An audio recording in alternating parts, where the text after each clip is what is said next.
c'est le baptême. Le baptême, comme vous le savez tous, c'est une institution divine imposée à tous les croyants. Quand je parle de tous les croyants, je parle de tous ceux qui croient à Dieu, à Jésus-Christ, notre Dieu. Alors, il y a parfois quelques exceptions. Lorsque nous voyons par exemple le brigand à la croix qui était croyant, mais qui n'a pas pris son baptême parce qu'il était à l'extrémité de la mort, c'est-à-dire qu'il s'apprêtait à mourir dans quelques secondes. Alors, il n'était pas possible pour lui de prendre le baptême. Donc, pour ce genre de cas, c'est-à-dire ces personnes qui sont dans les lits d'hôpitaux près de la mort, ils n'ont pas forcément besoin d'être transportés pour aller vers une rivière, vers la plage, ou près des eaux, pour prendre son baptême. Alors, cette personne, c'est un cas exceptionnel. Mais sinon, pour le reste, le baptême est une institution divine imposant à tous les croyants d'y passer, car c'est un acte de foi, c'est un acte qui prouve qu'ils ont cru.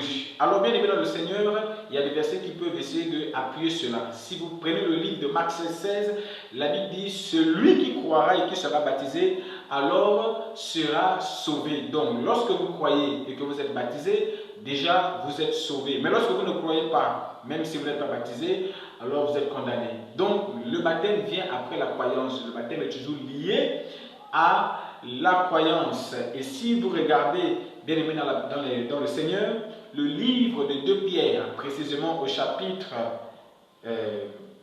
3, plutôt 1 Pierre, excusez-moi, 1 Pierre 3, dès le verset 21, la Bible nous fait comprendre que l'eau du baptême n'est pas la purification des souillures du corps, mais c'est l'engagement d'une bonne conscience envers Dieu. Cela dit, pour ceux qui baptisent les bébés aujourd'hui, ils n'ont pas le Saint-Esprit, car avoir le Saint-Esprit, c'est connaître que le baptême n'est pas pour les bébés. Et la Bible nous fait comprendre qu'il faut avoir la conscience de chez quoi? Une bonne conscience, ce qui n'est pas le cas